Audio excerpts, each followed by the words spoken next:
Welcome all. Today we will see, can state negate central laws using Article 254 subclause 2 of the Constitution. So this is a constitutional outlook for Farmers Bill passed by the BJP government in September 2020. So first we will see what is Article 254 subclause 2.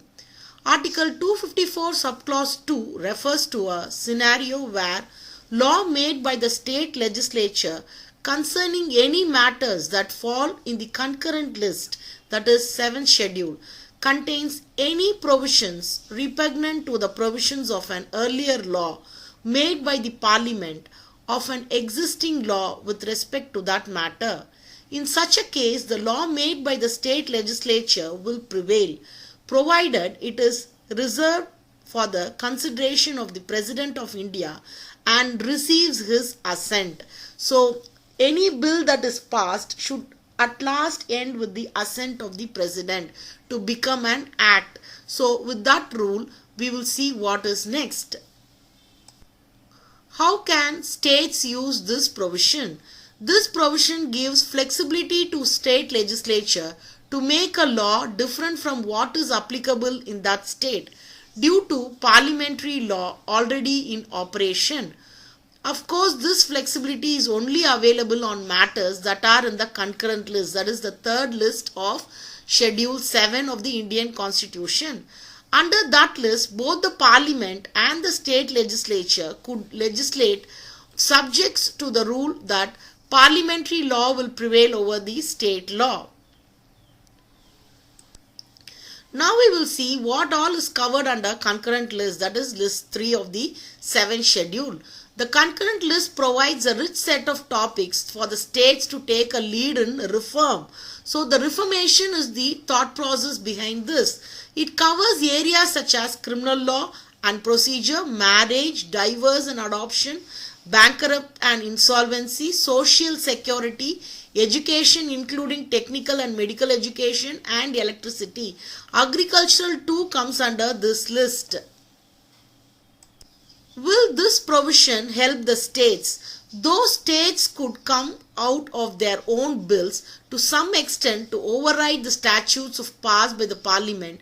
None of those bills would be effective unless the president accords his consent to such bills.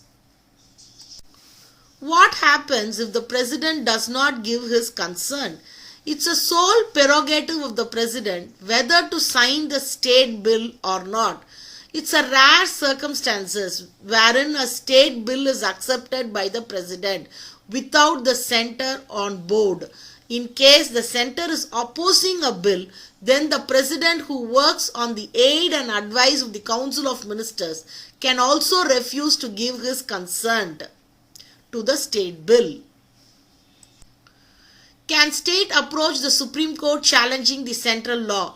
States can approach the Supreme Court under Article 131, invoking the court's original jurisdiction that allows the state to file a suit in the Supreme Court.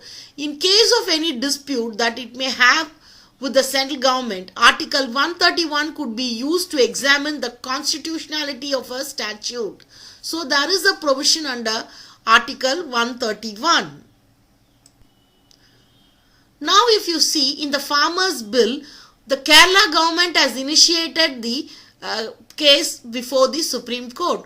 The Congress MP from Thrissur, T.N. Prathaban, moved to the Supreme Court on 28/9/2020, challenging the constitutional validity of the Farmers Empowerment and Protection Agreement to Price Assurance and Farm Services Act 2020, because the President now Ramnath Kovind on 27/9/2020 Sunday gave assent to the Farmers Bill passed in the Parliament along with the Essential Commodities Amendment Bill 2020, stating that it is not a progressive piece of legislation and it has been drafted in hastiness. So now the state has taken and invoked the provision and has gone before the Supreme Court. So we shall wait and see what happens. Thank you.